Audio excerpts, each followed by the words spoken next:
Estou aqui para aprender algumas receitas. Numa cozinha cheia de mulheres, Sérgio, o único homem, chama a atenção. Hoje eu preparei um panetone, sem usar farinha de trigo. Um panetone de Natal, com todos os ingredientes normais do panetone, mas substituindo o que tem o glúten pelo que não tem glúten. O glúten está em quase tudo o que comemos. É uma proteína presente no trigo, no centeio, na cevada e no malte.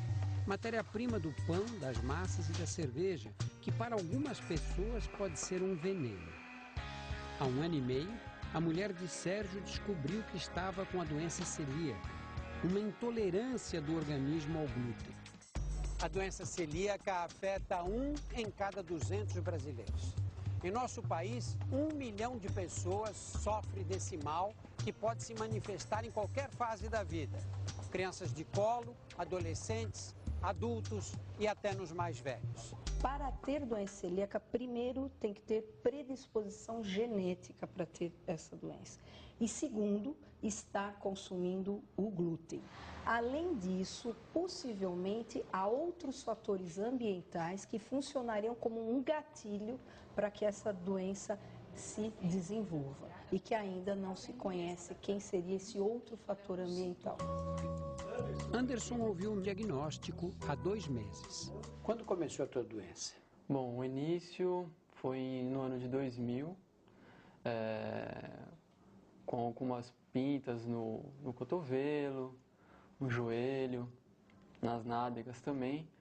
E a gente passava uns remedinhos, pensando que era algum tipo de micose. E aí do nada sumia. Só que os sintomas voltavam logo. E assim foi durante 9 anos, até que ele começou a emagrecer muito, embora o apetite se mantivesse normal. Perdeu 14 quilos em apenas 5 meses. Quase 10 médicos que eu passei para tentar saber o que era. Em algum momento você achou que tivesse uma doença muito grave? Sim, eu achava que eu tivesse até algum tipo de câncer, no intestino. Como os sintomas da doença celíaca são variáveis e comuns a diversas enfermidades, o diagnóstico costuma ser feito depois de vários anos de peregrinação por consultórios e hospitais. Eu perdi nesse processo 14 quilos, até chegar no 39. Foram 30 anos sendo pesquisada e a gente nunca tinha encontrado a resposta. Raquel teve os sintomas mais comuns da doença celíaca: diarreia, barriga inchada, dor abdominal, emagrecimento e principalmente anemia. Como o diagnóstico demorou muito, ela ficou com sequelas: osteoporose, perda de memória, problemas de absorção no intestino e uma anemia difícil de curar. Assim que eu fiz o diagnóstico, eu entrei numa livraria e tinha um livrinho, tudo que você deve saber sobre diabetes, tudo que você deve saber sobre anemia. E eu peguei o livrinho no 2º capítulo, muita diarreia, pesquisa doença celíaca. E aquilo me deu uma raiva, porque eu falei, gente, não é possível que um livro da banca tenha a resposta e a médica que estudou, fez faculdade, não consiga nem pensar nessa possibilidade. Nós, médicos, devemos pensar em intolerância ao glúten sempre que os sintomas forem persistentes e sugestivos. Sem lembrar que a doença existe, não há como fazer o diagnóstico. Infelizmente, no nosso meio, cerca de pelo menos 1 ano os pacientes estão peregrinando com os seus diferentes sintomas. Para confirmar o diagnóstico, há exames de sangue que indicam a presença de anticorpos provocados pela intolerância ao glúten. Mas o mais importante é fazer uma endoscopia com biópsia de intestino. Por que você tem medo do exame? Você tem medo de injeção? Tenho medo de injeção. É meio complicado. Uma mão desse com medo de injeção? No revestimento interno do intestino, existem vilosidades para aumentar a absorção dos nutrientes.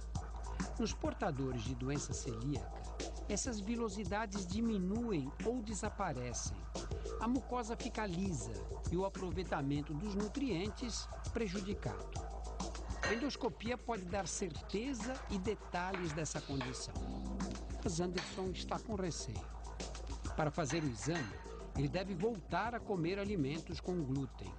e teme a volta dos antigos sintomas. Vale a pena você fazer esse sacrifício alguns dias para quem já vem há 8 anos com a doença, sem controle, 5 dias a mais, a menos, eu não acho que possam fazer grande diferença, né? Depois da confirmação, o tratamento é um só e vale para a vida inteira. Ficar bem longe dos alimentos que contêm glúten. Há 15 anos, Raquel se despediu de pães e massas e procura preparar em casa receitas com ingredientes que substituem a farinha de trigo. A gente usa algumas outras farinhas, que é o caso do amido de milho, a fécula de batata e o creme de arroz. O sabor não é o mesmo, mas é parecido. A gente consegue chegar próximo ao sabor de que é com o trigo. Desde 2003, uma lei federal exige que no rótulo de todos os alimentos industrializados esteja escrito de forma clara se o produto contém ou não contém glúten. Verdura, fruta, legume e carne com certeza não contém glúten. É uma alimentação saudável e segura para o celíaco. Os alimentos industrializados sem glúten são bem mais caros. Um pacote de pão fatiado chega a custar 2 vezes mais do que o mesmo pão com glúten.